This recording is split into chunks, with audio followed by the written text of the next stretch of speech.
By the time I was 33, I was miserable. I had 50 some laborers working for me, 4 businesses. Realized that this is absolute hell, like not the life I wanted, and fell in love with a new industry for me, which was home improvement sales, which allowed me to really take a breath into every aspect of business I wanted to. All of our reps coming out of the call center were referred from a women's group, bringing people through recovery. I'd rather you follow the system and not win the job than win the job and not trust the system. It was absolutely wide open throttle on if you don't follow the system, you're out.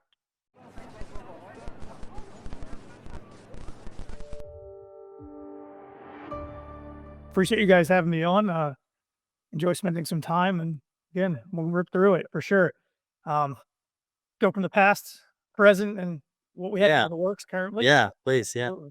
Good deal. Started my professional career at 19 years old as a loan officer for a small mortgage brokerage, and fell in love with the industry and settled in pretty quickly, became a mortgage broker and a real estate broker within the next 3 years, and learned how to, started my, gaining knowledge in developing property, mostly single families from, but behind a desk for the most part. Built companies under the real estate brokerage as well as the mortgage brokerage, and carried that on for the next 5 years, and flipped about 30 homes in my first, by the time I was 25 years old or so. Um, some great points to learn, but a major point of failure was I never truly became an absolute professional in any one of those industries. I learned how to network, cold call, sell, build teams, do so many good things, but never retained the intimate knowledge to be a professional broker of any which way. And as the 2008 to 2010 recession set in, it settled in pretty deeply with me as well. Turned to construction, continued flipping properties, and started building construction companies for my next set. Kept the real estate brokerage, but let go of the mortgage side. Built 4 different construction companies in the tri-state area, everything from new homes to commercial roofing to even taking advantage of a union battle and started union drywall, which was a lot of fun. Had a lot of success with that and a lot of new stuff. So that was a blast. By the time I was 33, I was miserable. I had 50 some laborers working for me, 4 businesses. Realized that this is absolute hell, like not the life I wanted, and fell in love with a new industry for me, which was home improvement sales, which allowed me to really take a breath into every aspect of business I wanted to, from lead generation to developing and managing call centers and scripting to actual in-home sales and developing sales teams from the ground up, hire, train, and maintain. Took that company from startup to 12 million in gross revenue in 4 years, and exited that company about 2 years ago.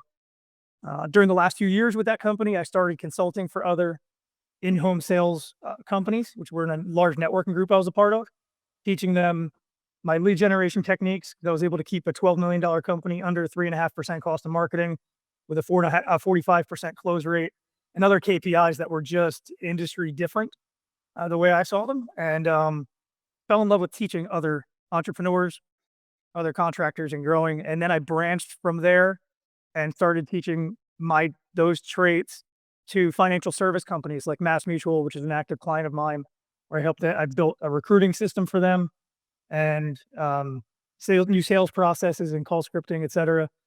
And then over the last few years, started acquiring companies, from a manufacturing company to DME tuning, exotic car tuning, and a handful of other businesses, and fell in love with helping founders get not just off the ground, but break some new levels. So that last one, the 12 million one, was the home design center. In-home sales, we were a re-roofing company. We sold roofing to the general public, not to contractors. We weren't a general contractor in that way.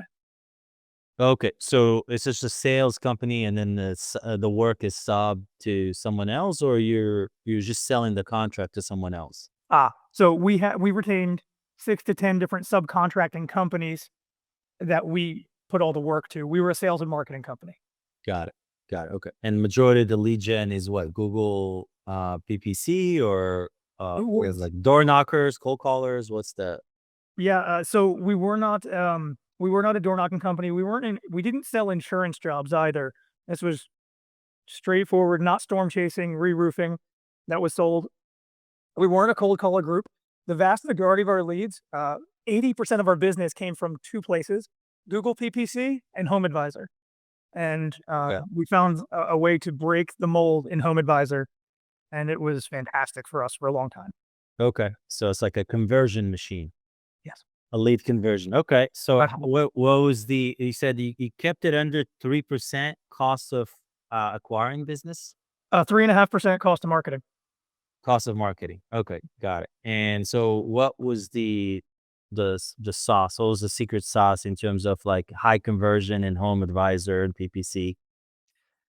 Overall, it started with our call center. Our call Okay. center team set wonderful appointments.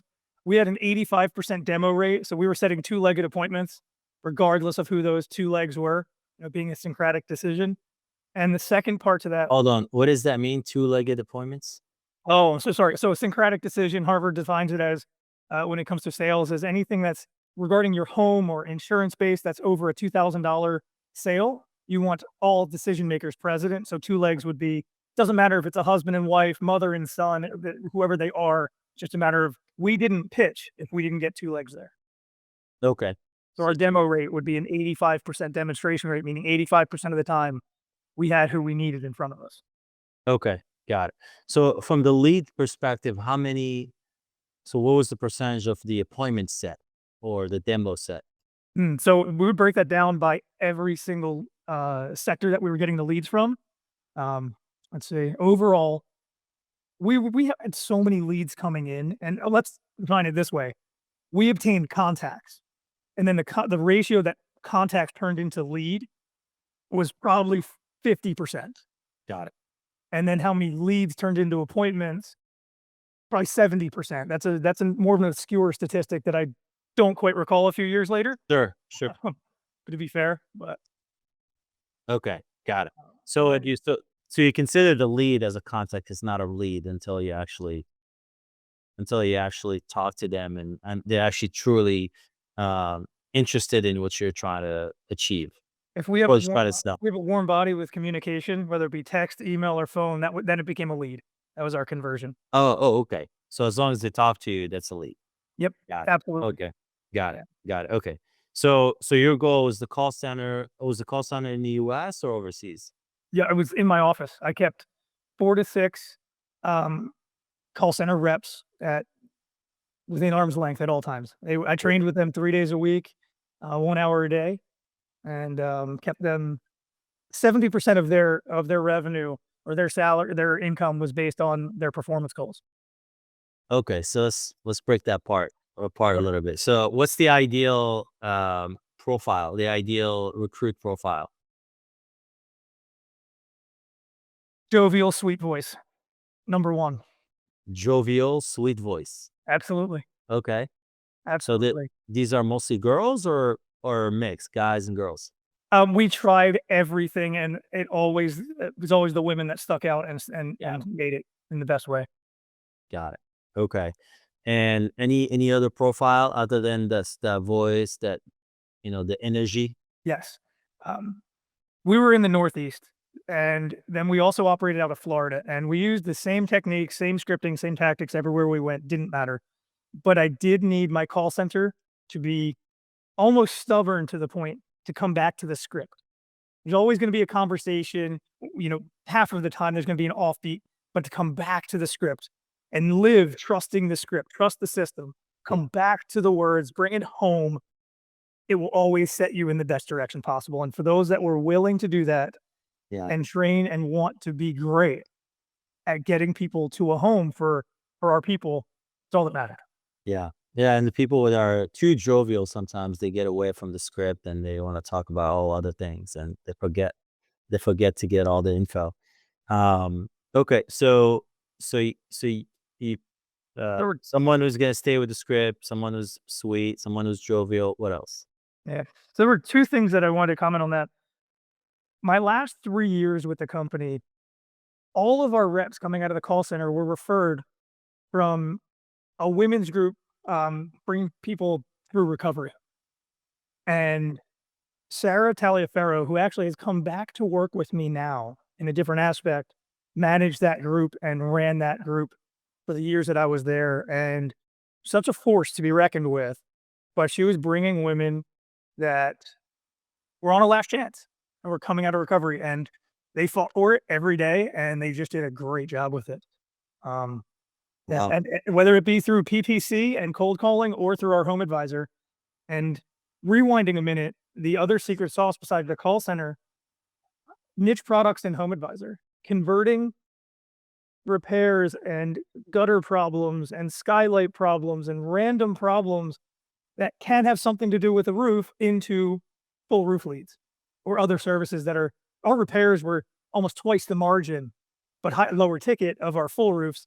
But most large companies go after the full roofs and other big ticket items that your conversion and your costs are they're they're under so much predation, if you will, from other cold calling, hard, aggressive companies that we would find niche products to swerve through to really drive those numbers up.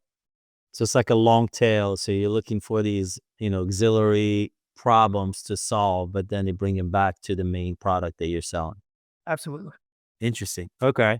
And what was your kind of conversion between PPC and Home Advisor? Conversion to sale or all the way Yeah, through it. just tail. 60% of our revenue came through home advisor. 60%. Oh, wow. Yeah. Yeah. Okay. Now, Eh, this was before local services, Google local services was active. yeah.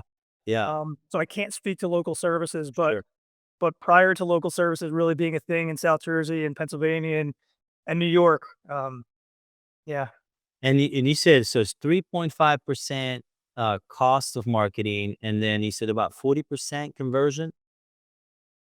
of all the leads. Uh, So yeah, sometimes we would buy lists of leads, we would buy old email lists, we'd buy, for very cheap, other parts.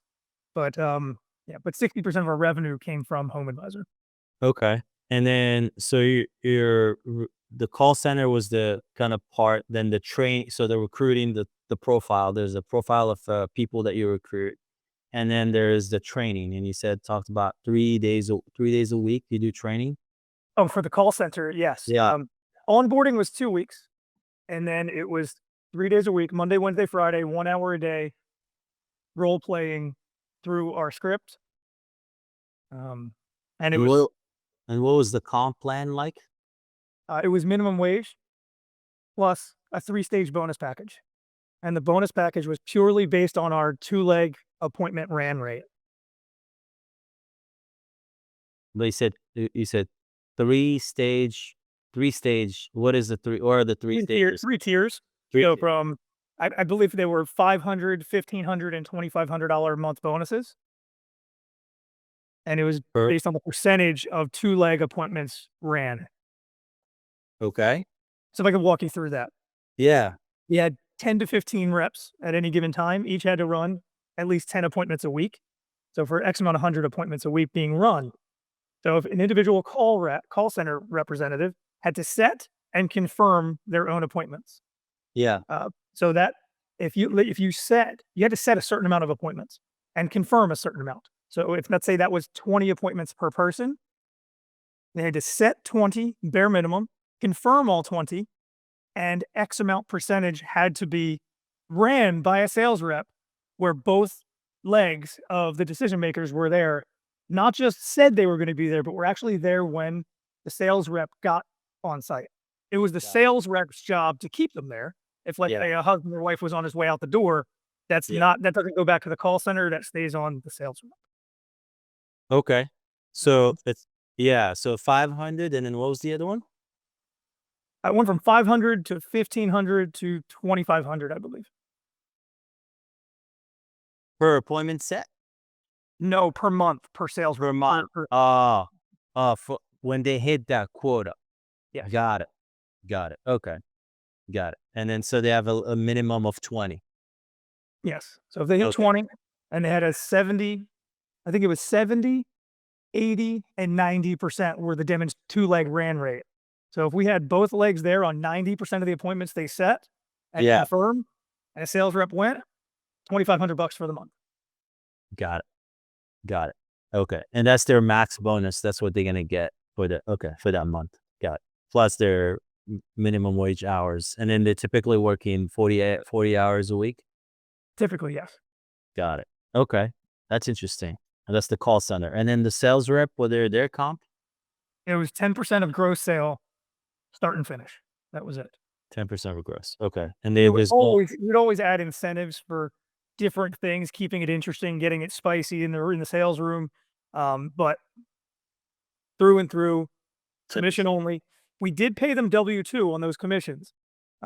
We didn't in so many ways. I've experienced sales reps going bad on their taxes, making a lot of money, getting into trouble, not taking financial advice, not doing those things. So instead, we ate the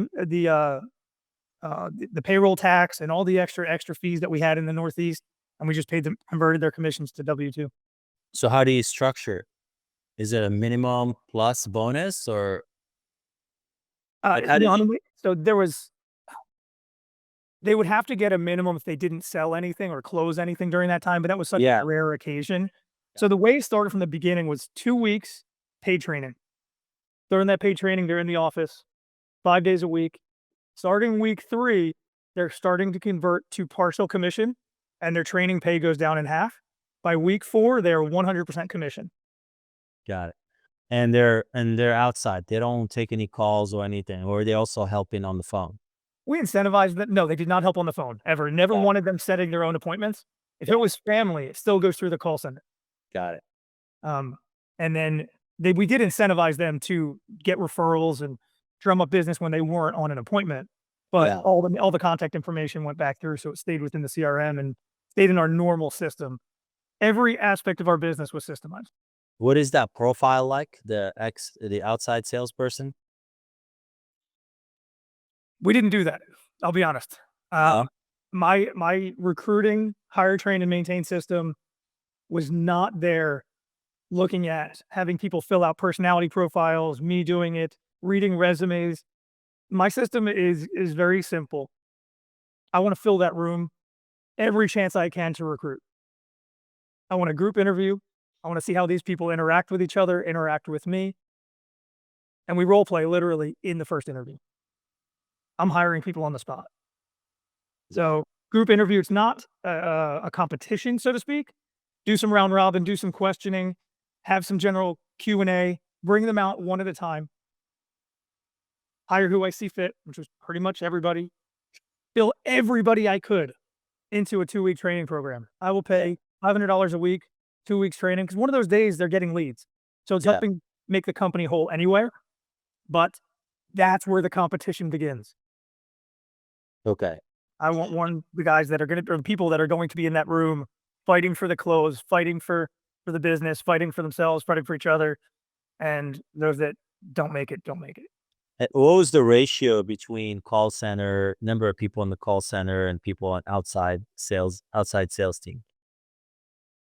Did you try to keep a balance? Because obviously if you have too many outside sales guys and you don't have leads for them, Yeah. then they're, No lighter than balance. no lighter than 3 to 1.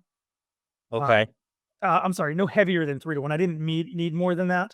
You So would three, all off three, in lead quality if you put too much pressure on the call center.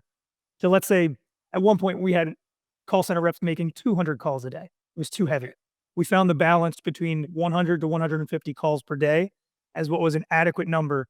And one person could handle, typically, depending on time of year and lead flow, could easily handle 5 to 7 sales reps. okay. One phone rep can keep 5 people busy. Yes. Now, Okay. with the reason I there's some gray area there was part of the system is to keep 20%, 10 to 20% extra people than you really need. So in the call center and in the sales side, I never want to be handcuffed by a sales rep or by someone in my call center. Yeah. So if my revenue, we would work our P&L backwards. Basically, if I said I need to have $10 million gross sales, I run it by my numbers backwards. How many appointments does it take for close rate, for this, for that? And it tells me how many reps I need. So if I need 10 reps running 10 appointments a day, 5 days a week, 2 appointments a day, 10 appointments a week for that 5-day-a-week run, then I know that I need 12, 20% extra. 2 more that are always in training, 2 more that are always coming up the ranks. So I can tell the hot shot, the big head, somebody who went off kilter a little bit, you're sitting home today. they're my leads, they're my company leads, Yeah. not the rep's leads. So I don't have leads for you today. You can either go get your own or go home and cool down, or whoever I need to manage them or have my sales managers manage them appropriately and not be handcuffed. That's pretty good. And the recruiting, do you have one person dedicated to recruiting, or you have a team, or what does that look like? No, it was another thing that we incentivized. I never had a full-time recruiter. Basically the sales manager's job to keep his room full. So Okay. part of that role and responsibility was keep your ads running. You had a budget for ads to run, whether it be social media, Indeed, Monster, wherever you are, and fill the room. Our sales managers, once they got past 7 sales reps, they would then get an assistant. So they were both incentivized by gross revenue. So what was the comp like of the sales manager? All right, let's go back on this one. What we looked at was we would take what our gross revenue is. Let's call it $10 million, right? If that when that was at a 45% close rate, well, I need a sales manager to get to 45% close rate. Without a sales manager, I should be at 20. So if I'm doing X and that's my minimum gross sales or gross revenue, and that's going to pay the overhead, they they got to keep baseline because I don't need them at that point. They get bonused on everything above that. Usually it was 1% of net revenue above our baseline. They would also get a salary, just typically $10,000 per rep. So if they were able to manage 10 sales reps, it was just under $100,000 baseline plus a percentage of of net revenue over our baseline. So if someone joins today and today you're doing 5 million, they will only get bonused on anything above 5 million It depends on what in the baseline revenue? of the company is. If we had no sales manager, we would just take that Yeah, revenue and look at it based on a 20% close rate. Because at 20% close rate, you don't need salespeople. got You it. can do that without doing anything. Yeah. Does that make sense? You don't need a sales manager, you mean? Correct. To do Okay, You don't really need sales reps to close 20%. You can email and close 20%. got it. And so the 1% is off what? He said off net revenue. So that net Above that revenue is, baseline. So let's say if I was doing $10 million and I was at a 45% close rate, yeah, take that revenue and what is our 20% close rate? Probably be $5.5 million. yeah, So anything over that $5.5 million, they got 1% of. got it. Um, Interesting. you could look at it another way of how many appointments ran, or I'm sorry, how many demonstrations given. So let's say, we know what our average sale is. So if our close rate, I'm sorry, uh, if we were running 100 appointments a week and we had 90 of those were demos at a 20% close rate, what would that spit out as a gross revenue? That's our baseline. Okay. If Got they could grow it by appointments, they could grow it by sales reps, they could grow it by close rate. Everything they did above the baseline of a 20% close rate, they got a piece of. got it. That makes sense. We Now, look at it as the 20-60-20 rule. 20% of clients are laydowns. 20% of clients are not going to close same day. yeah, How well you can move that 60%? Because 80% of our revenue came from same day close. makes sense. And then it goes back to the call center to follow up, or the sales guys are following up, Following up with what? like the ones that didn't close, that 20%. Ah, open platform. Sales reps could follow up. We never counted on it. So rare that it's going to happen and actually close. Yeah, We were expensive enough that if you can't count on that happening. We did have a follow-up protocol for our call center where they yeah, were incentivized a little bit more to get the sales rep back out there, not to yeah, close it, but to get somebody else back out there. sure. And it was up to the sales rep at that point. We did not negotiate our price. We sold on a good, better, best system. We offered the best product. We walk them through payments. We walk them through interest rates. We walk them through all the different factors. If they truly said no or couldn't afford it, their job was to go to our second price, well, let's say a 50-year warranty to a 30-year warranty and then same thing down to the bottom price. We didn't negotiate our margin. It was the same net margin on all three prices, just more expensive. Um, so all they could do is at some point they could eat some of their commission, 10%. Mm, keep the house whole. We didn't make anything more expensive than it had to be. We had a set margin for the business. They had a set margin. If they want to go out and knock something out, knock off 2 points, 4 points, 5 points, or just get a client. And now, oftentimes, did we help from time? Yes, of course we did. But it wasn't the company standard. Everybody knew what the standards were. That make sense? Yeah, it makes sense. Yeah. No, I mean, it's pretty straightforward. Yeah. It creates a clarity among the whole team, um, as far as what the pricing is and what the margin is and what the comp plan is. And that's what you want. You want it to be straightforward. Um, was there any um, incentive for extra extra performance and people that go above it, let me go back. What was your For each rep, what was your essentially revenue goal? Like on what's the lowest, what's the highest, what's the average? Mm. First year sales reps in the rolling 12 months, if they weren't closing $1 million, they didn't want to do the job. You had to close $1 million to make it be worth your time. It was a lot of work. Yeah. Rewarding, but a lot of work. Okay. Our best reps were closing close to $3 million. And our average was, if I could peg that correctly, I would say 1.8 to 1.9. Got it. So if you get 100 reps, you're going to be in that 1.8, 1.9 number, and you can set your budget that way. Pretty Yeah. straightforward. Got it. Yeah. So your cost of acquisition is around 13.5, 14% between the sales rep 10% and then a 3.5% marketing fee, right? Does that include the cost center or no? No, that would not include the call center. So how much is the cost center in there? Question. Averaging about $250,000. That would be our average call center cost. With bonuses and everything? Yes. Okay.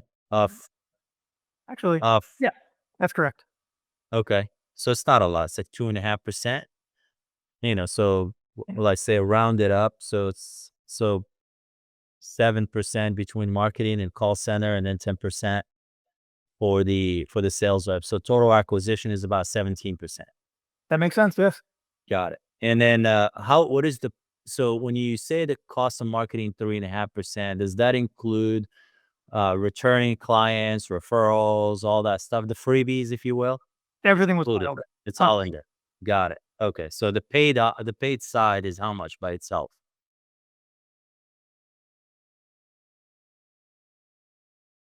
Hmm. What was the percentage of the free stuff? Was it 30%? The referrals, returning? I would say closer to 20. 20. Okay. You have to remember, roofing is typically a one-time Yeah. item. If you haven't making roof Yeah, you get a neighbor referring you if you do a good job, and or still, There's a funny to that point. They yeah, offered our sales rep $500 for every referral they brought in if they closed. yeah, Referrals closed at over 70%. yeah. Dollars did not incentivize sales reps to do that. It Interesting. was wild. It didn't Yeah, change the game. We went up to $1,000. It never changed the game. The way that we've trained and bred sales reps, the yeah, last thing they want to do is go to the next neighbor. They just want to go to the next appointment. yeah, Uh, yeah. it- I have the same experience. It's really fascinating because when you build a team that is based on conversion, that's all they know, just convert. They don't know how to originate. And so it's a beauty when the conversion machine is a beautiful thing, because you put extra dollars on one side, you get 5x on the other. But you try to kind of like squeeze a little bit more or incentivize some different behavior, it doesn't work. They kind of get into like an autopilot. I was like, okay, you set me an appointment, I'm gonna go do this, I'm gonna do this, I'm gonna close, and then each one they know. Yeah. And and that's the beauty of it. It becomes very predictable, because now if you hire somebody, on average it's going to be 1.8 million revenue. You're going to get, what was your margin on this? What was the EBITDA or net margin on the business? Yeah, our best year, hit 30%, 29 Okay. and change. Um, that was our best year, Okay. and that was the year that we integrated and started to really perform on repairs. We Got it. started out with just new roofing or re-roofing, should I say. And as we took in, this was just, I think it was a year prior to COVID. And it was a real blessing that we did. Yeah. Came full swing just in time for us as COVID really laid in. Um, and repairs really set that, they gave us that extra tick. We were able to start a second sales team essentially of just repair reps. Wow. And then they had to graduate to become able to sell full roofs. Okay. Yeah, it's very interesting. It's the same model, I mean, across, any industry. I could it probably like who else? Like Glennon, you have a call center, right? What does that look like for you? Yeah, we do. I'll let Yeah, you what is how's that answer that. where is Yes, right here, the call center itself is broken up into primarily inbound converting orders. And then in February, we launched our first outbound effort. And so we've been doing outbound for the last 2 months, and it's strictly on lead conversion based Okay. on current orders. So for us, and it's selling from home inspection or termite inspection services into pest control. So it's a conversion where the cool part is we're getting paid essentially for the lead that we're also then trying to convert. what do you mean you're getting paid for the lead? So the lead in itself is coming to us from all the marketing efforts that we do from a real estate side. So we end up building not only just the marketing online from our Google reviews, also from our realtor network. And so we get referred from the realtor network based on the transaction. Well, then the cool part is for anywhere between 20 days and 45 days, we have exclusive access to somebody buying a property that the general public doesn't know about yet. Yeah. So we're on a 20 to 30 day sprint to try to convert and get them to say yes before it goes on public record, and then everybody else is marketing. Oh, so you acquire them on the inspection side, and then you're essentially getting paid back from from the pest control side because you're giving them that lead. Correct. Okay, so that's kind of like, okay, that's interesting. And what's your conversion there? So right now we're converting about 15%, Okay. which from a realtor inspection or from a realtor standpoint or a real estate transaction, so far it's not exactly where we want to be. I will say it's I think it's pretty solid industry wide because there's so much going on during the real estate transaction. Yeah. The other thing that's transpiring is selling inspections are more common than buying in some of our markets. And so when somebody's selling a property that we know that house will become available to a new tenant, we just don't know who that is. So that factors into our overall conversion rate. Got it. Interesting. Okay. How about you, Mehdi? What's your conversion there from lead to debt to appointment to to sale?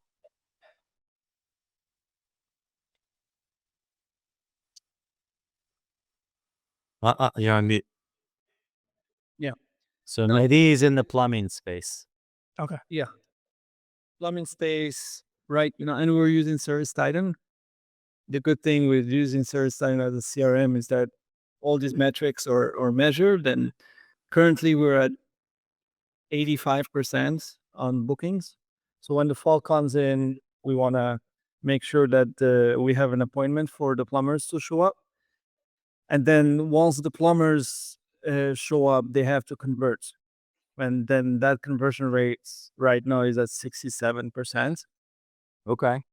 The total conversion is the combination of the two. So 80% times 67, yeah, which is about 50% 50% for each leads to close. leads we get.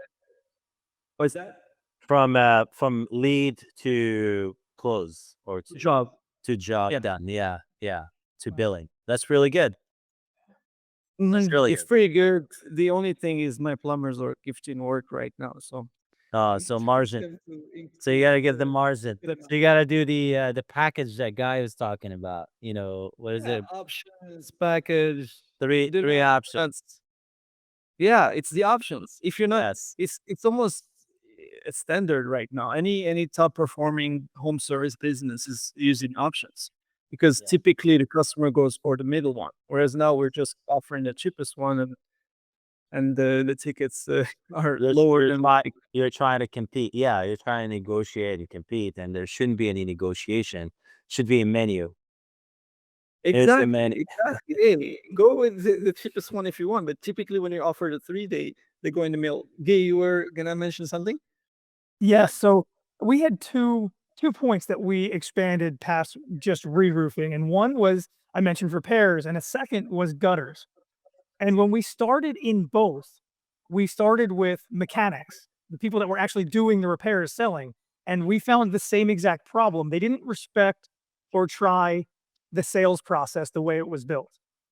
And what we held our people to was trust the system at all costs. I'd rather you follow the system and not win the job than win the job and not trust the system. So it was absolutely wide open throttle on if you don't follow the system, you're out. Yeah. And these guys are licensed, they're different mechanical ability. In mechanical trades, it's much more difficult. I understand that completely. Where gutters and repair technicians are from the roofing space, there's no license there. Right. Yes, you need a skill set, you need to be able to do it, but it can't be holding over our heads in the same way. Yeah. But if you have a sales process that they have to follow, I think that you could hopefully have more success than we're talking about. Yeah. It was between that and financing the jobs. I mean, all of our sales reps could get behind that. We could take a $10,000 job, make it under $100 a month, and coming from South Jersey and the suburbs of Philly, especially after 2008 and into COVID, where it's not a very affluent area in the middle of the state there, it was really something that our people could get behind. Yeah.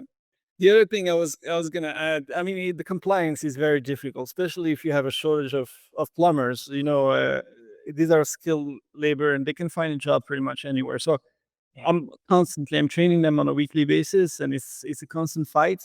There are companies that don't dispatch to the next job unless there are 3 options, and then through ServiceTitan, you can see what's their average option offering, whether it's 1 or 2 or 3 or even less than 1.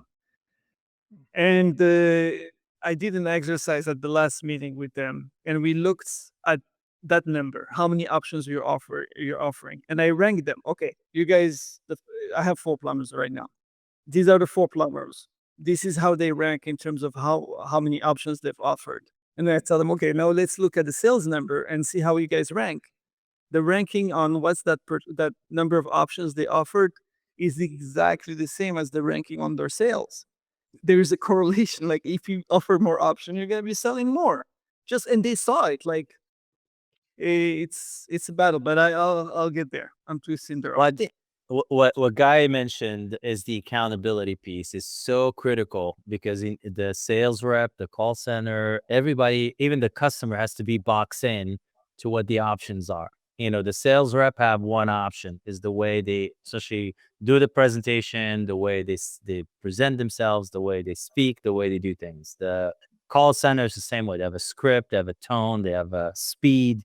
For me, it was like 3 seconds to the lead. As soon as the lead hits, we want to be on the phone with that lead within 3 seconds. Every minute, you have a high percentage chance you're not going to catch that person. Yeah. Like we literally had people at 3 a.m. call, click on a lead, and we'll call them at 3 a.m. and they're like, "What the hell is this? A robot?" It's like, no, it's a real person. Listen, you're interested in learning about options right now at 3 a.m. We want to be there talking to you at 3 a.m. because I can tell you by 8 o'clock in the morning, their person is sleepy. They're not available. You know what I mean? So, it's you don't have time for this shit. You got to call the person right away. You got to set that appointment right away. You got to set the demo and then confirm and confirm again. And then have the sales rep show up. I posted a link to a book, Predictable Revenue. It's a famous a book around by the guy who, or the girl, I think it was a girl, who built the Salesforce sales model. And it's essentially what we're talking about here. That's the same pretty much model, how to build a predictable revenue model. What was your accountability meetings like? What was the frequency? Yeah. And with both sides, the call center as well as the outside sales reps. For sure. Our sales reps were in the office, same thing, Monday, Wednesday, Friday, but it was an hour and a half a day.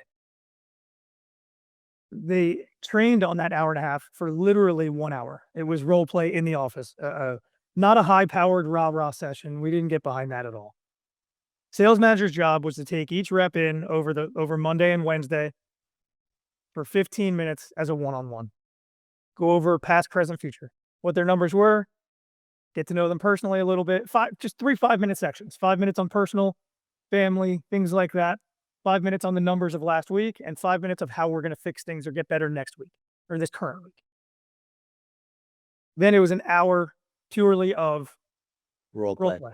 We looked at the numbers. If our demo rate was X or our close rate was here or what products we're moving, time of year, storms, whatever was happening, that's what the subject was. We had a 10-step sales process, right? From a warm-up to a walk-around to an inspection video and by the numbers, we could see where these reps individually were failing. But typically, as a team does, they follow each other. They fall into, more than half the teams could be doing one thing wrong. They all heard something incorrect or they're doing something different.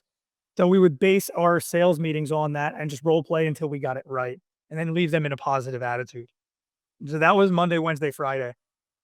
Our accountability was very simple. Ride-alongs. So if a sales rep goes 0 for 1, okay, that's pretty normal. They can always call in to a sales manager or myself for a breakdown of that sales appointment. If they went 0 for 2, the very next appointment, they had to call while they were pricing the job. It's called a strategy call. They've done the warm-up, walk around, shot a video, did an inspection, building a price. They're calling a sales manager or myself. They have to, or they're not allowed to go in and pitch. And we talk about what we're going to hit in our slideshow, which is our company story, how we're going to talk about the inspection video, and what we're going to look at in the close. And during those strategy calls, they had to give me certain pieces of information. What do they do for a living? What does the house look like? What does the neighborhood look like? Certain key things that we could help them personality profile how to close that person. Whether if they were an engineer versus if they were whatever it was. Yeah. If they didn't close that second appointment, their third appointment was a ride-along.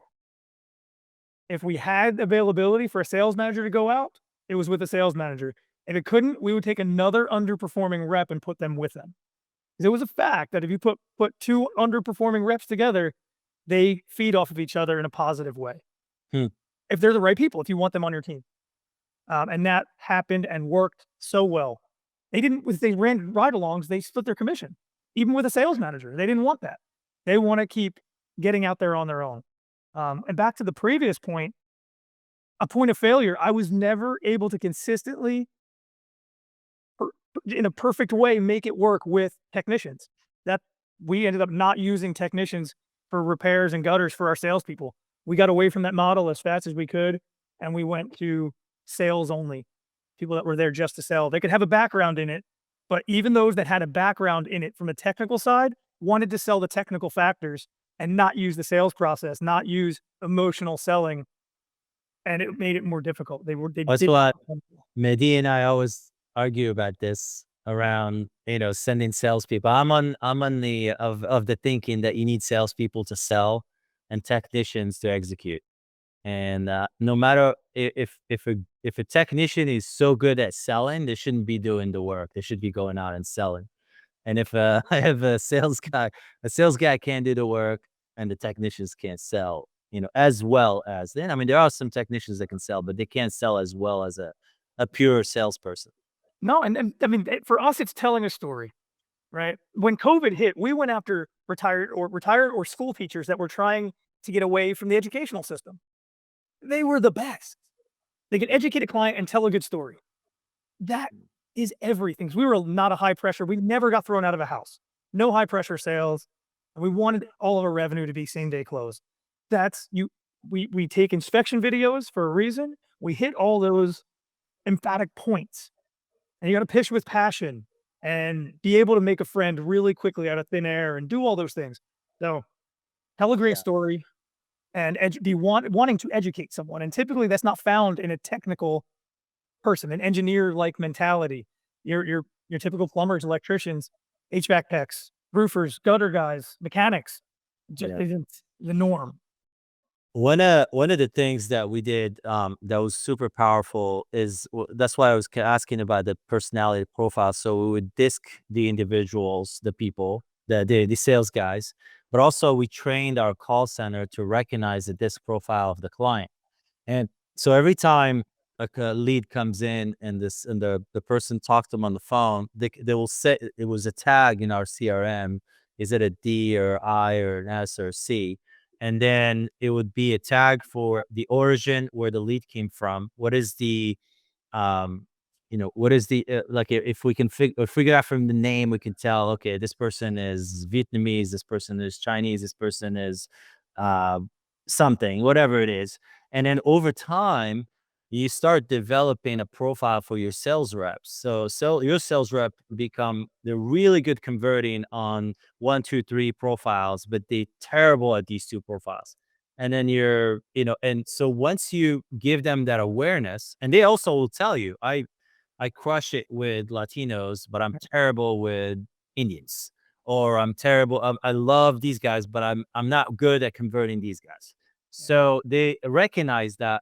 And then now what we do, we train our call center guys to allocate or to assign the client to the rep that works best for them. And even when like someone shows up to an appointment and they've identified that they're not the right person, they can actually reassign it to someone else who they know within the team, and they can get a percentage of their commission. Gotcha. Just by re-signing, because that will elevate that conversion, to another level because you have a match. Yeah. No, I love that. That is enough. That's next level of sophistication. Ours was quite a bit more rudimentary. It was all on the sales manager. Yeah. Every morning, the sales manager had to listen to the first 10 seconds or so of every appointment for the day and match the right sales rep for those appointments. Okay. We forced our sales managers to be able to read To these dispatch. people and know their people. Yeah. Um, Makes sense. Yeah. So that's the challenge. Scalable as and sophisticated as you were. That was awesome. And over time, you can really build that. That's great. Well, the reason what we found is also like for we want a 30% referral rate. So every client that we do, we want to get 30% of them. We want a referral. So we found that the referral is much higher when you have a perfect match. So we wanted like 30 to 33% of our revenue to be non-paid for, if you will, refer the second transaction. So that's where that match makes a big difference. Yeah, that's wonderful. Cool. Any questions, guys, on sales teams, building a sales team? Yeah, I mean, I have a basic question, and I'm sorry I missed the first minutes of the call, so you may have had answered that. So in which case, Oh, you're on mute. We lost you. Oh, say it again.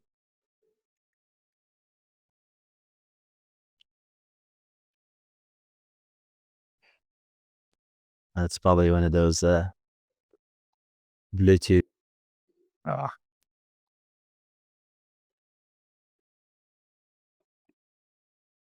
Yeah, I'll go in the meantime. Unless Good. Yeah, so when you're talking about all these metrics and kind of the comp plan, and just how many team members are underneath the sales manager. I mean, is that all trial and error, or did you have kind of a guide you're going off of, or what was kind of your learning process when putting all that together? No, that's a great point. And some of the systems were trial and error. Some of the systems came from other industries and other sectors. Some systems came from a networking group that we were a part of. We had about 90 companies through Owens Corning that were all following similar processes within at least product and finance company. So it was a hodgepodge. Some was, from my time in real estate and mortgages, and it just a little bit of putting it together from my partner and my past, and a good amount. A good amount was from different sales processes that we learned along the way. We sure as heck did not invent all of it. That would have been absolutely murderous. We're not that good, but I sold this product for our first year. I was our first call center rep. I learned Google PPC with an outside consultant, and then I learned HomeAdvisor, and I was our first sales rep. So I did a little bit of everything as we went in our first year, and then we put it right into action as we found what I could perform well, and found people along the way to do it. Owens Corning, is that a supplier? That's a manufacturer. They were like the first roofing company to develop the fiberglass asphalt shingle. And they had like a training program or mastermind? So they didn't have a master. I think they have one now. They didn't have one back then, but they had a series of different sales trainers that they would bring in to their organization. They would have annual conferences. Makes sense. They had strategic partners for marketing that we learned a lot from. They had financing partners. Service Finance was one of theirs. Sales process. They had Rodney Webb was their premier sales process partner. And he didn't work for really anyone else besides going through Owens Corning. And a lot of the things that they offered. See, Owens Corning was different in a supplier or a manufacturer than most. GAF, most well-known shingle in the country for the most part, pays their contractors really well. They give them tons of points on the back end. Owens Corning doesn't. They put most of those dollars towards education, towards better things. That's awesome. That's smart. Rodney, as I see you putting his information in there, he's a unique and amazing individual. He really was my first mentor in business at 32, 33. Changed my life, absolutely, in such wonderful ways. He doesn't advertise, doesn't do social media. He keeps 80 to 90 contract clients last time I spoke with him. It's been a few years now, but he keeps 7 to 8 sales trainers that he sends out to different companies that help train. And he has a very specific set of guidelines. He has an online university. It's very specific for home improvement services. That's cool. Awesome individual. Hisham, you had a question? Yes. Can you hear me now? Yeah. Yeah, sorry. It's a very basic question. Like just in terms of like, phone systems and call center, like are you a call center local or are they overseas? Are they, are you, Asia, Philippines versus Latin America call center? Like any insight into those? And I know there's a lot of like phone systems, so I'm just looking at the ones that are going to be obviously cloud and have integration with our CRM, and then also having up dashboard and then to build more KPIs from it. We kept it very simple. My call center was in my office at all times. I used Dialpad to integrate with Improve It 360, which is an overlay on Salesforce. We kept things as absolutely bitterly simple as we could. Okay. So Dialpad is the phone system that you use? That's DD. But it has an AI functionality to it, I think. I haven't used it in years. Back when it didn't. But it's been 3 years or so. What's up? Improve It 360, right? Yes. Okay. Got it. I'm always it's interesting. It's the technology is changing so fast, but the tools are still the same. The same few tools that are out there. So in terms of any other questions, guys? Yeah. Go ahead. And maybe I missed it, but in terms of the recruiting, and I agree. I mean, what Jay said is completely accurate. So I know in home services, typically, at least from what I know, the technicians are also selling the job on the spot. But I'm debating that model where I could introduce a sales rep that could sell the work, and then I send my technicians that are actually good at doing the work to do the work. But I was just wondering in terms of finding the right sales reps, what's your approach? Maybe you mentioned it earlier and I missed it. But Sure. So Jay had a much more sophisticated model where he was using disc assessments. We didn't do that. We simply ran ads that were captivating ads, very simple and inexpensive ads. We're putting them anywhere and everywhere we could as long as we had the manpower to manage it. So when I started, it was Indeed. Indeed, I think it was Indeed and Monster. That was the basics.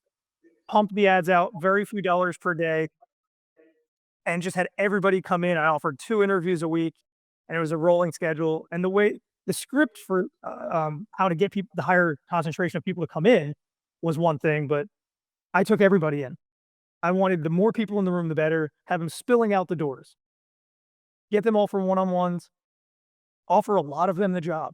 Get them to start the paid training, because they had to finish 2 weeks of paid training to get paid.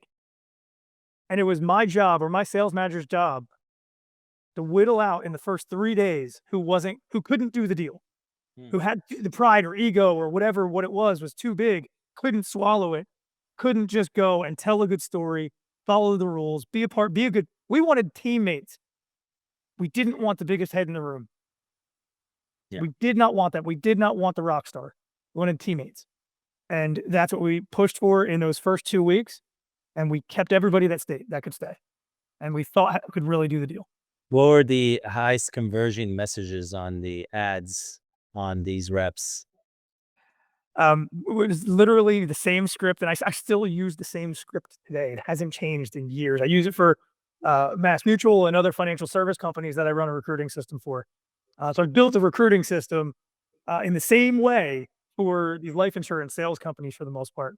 And it's wild, but it is literally just, I don't remember the word for word. It's a couple paragraphs long, but it's just saying, we are basically the overview of it was saying that we work with a Fortune 500 company. Owens Corning was a Fortune 500 company.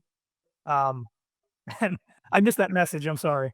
Yeah, just go ahead. It just says if you had a copy of the ad, that's what he said. Oh, yeah, I could dig that up for sure and get it to you. But yeah, that was really it. It didn't say anything about commission only. Well, hold on. He said we work with a Fortune 500 company, and then what else? Yeah, so worked with a Fortune 500 company. I'm gonna have to pull the ad. I really will. Okay, that's fine. But what it didn't do is more important than what it did do. It didn't talk about commission only. It didn't talk about, hey, a commission only sales job, just like selling life insurance. Yeah. There's so many barriers of entry, from social media to the internet to family to friends to spouses.